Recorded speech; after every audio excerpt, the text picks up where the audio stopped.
Start. আসসালামু আলাইকুম। আসলে কথা বলতে চাচ্ছিলাম না।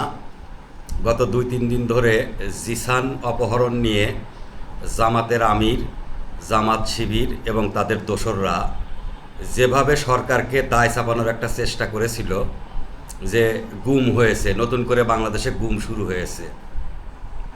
আসলে আমার ভাবতে লজ্জা লাগে, একজন লুচ্চা, একজন ধর্ষণকারী, তার পক্ষে পুরো জামাত শিবির।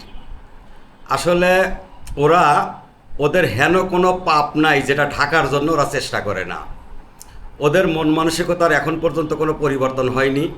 ওরা 71-এ মা বোনদের ইজ্জত নিয়েছে, গণহত্যা করেছে, এবং বর্তমানেও ওদের কার্যক্রম দেখে কখনোই মনে হয়নি ওরা বাংলাদেশি।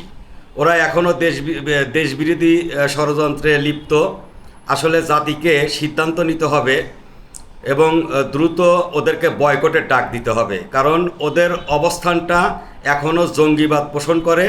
এবং সমস্ত অপকর্মর সাথে আপনি দেখবেন, যেখানে যেখানে যত অপকর্ম আছে, যত ধর্ষণ, খুন, এগুলোকে আপনি ভালোভাবে বিবেচনা করে, ভালোভাবে তদন্ত করে দেখবেন ওরাই জড়িত।